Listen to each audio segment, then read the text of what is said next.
Bienvenue à la Forge Production. Je vous emmène.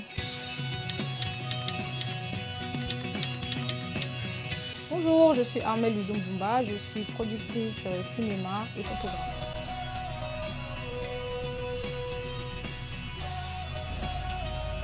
Bienvenue chez nous. Là, c'est pas la Forge, mais c'est chez mes parents.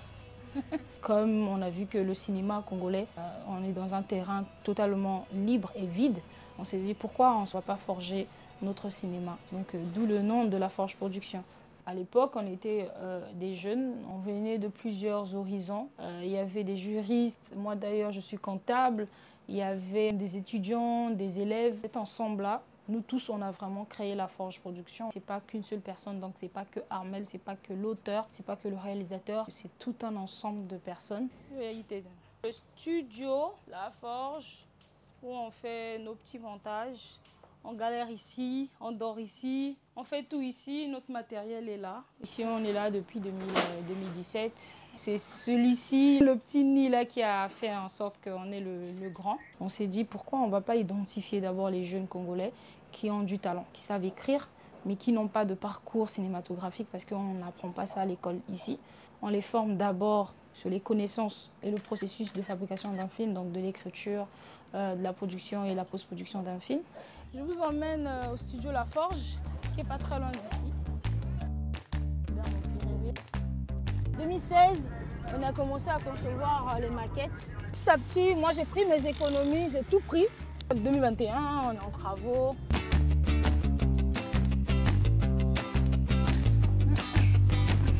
Nous sommes propriétaires de cet espace. Nous sommes en travaux et le centre va ouvrir l'année prochaine, en 2026. Ici, c'est la bibliothèque.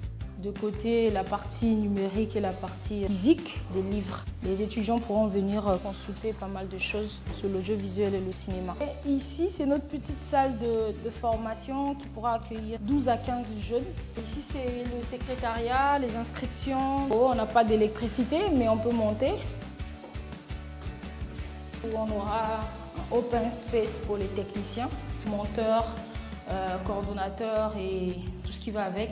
Mais on s'est dit on va s'arrêter là. On va construire un deuxième bâtiment pour qu'on ait un Made in Congo. Et on aura une salle dédiée à la post-production et au podcast et au montage captation. Ces jeunes, une fois formés à l'intérieur avec tout ce qui est module théorique, donc ils vont mettre en pratique maintenant leur savoir-faire. Longtemps, on chérissait cette idée de faire un festival et le seul partenaire qui nous a poussé jusqu'au bout, c'est l'Union européenne. Bien que d'autres partenaires sont arrivés. Aujourd'hui, le cinéma, c'est une industrie qui ouvre à l'employabilité. Ça peut être un levier qui peut bouleverser un pays. À la Forge, on a réalisé un court-métrage qui nous a vraiment donné le coup de pouce. Il s'intitule Kunto. Kunto veut dire résilience. Ça parle de ma propre histoire. J'ai vécu à l'époque une agression sexuelle en 2014. Je me disais comment je vais faire pour raconter cette histoire-là, pour donner de la voix. Parce que moi aussi, j'ai fait comme les autres, j'ai pas parlé, j'ai laissé mon bourreau partir. Le cinéma m'est venu et j'ai raconté cette histoire. Ce film a fait pas mal de chemin. Les prix au niveau international, on est allé au festival de Cannes africain. On a gagné un prix au festival de Nice.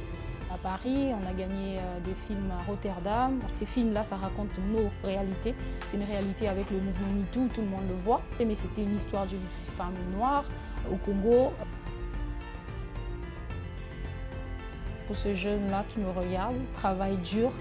Même sur Internet, aujourd'hui, on a toutes les possibilités d'aller de dépasser les frontières. Regardez les tutos, c'est comme ça que moi j'ai commencé aussi. Oh, juste de travailler dur, hein. Talabeto, Gelen Salia.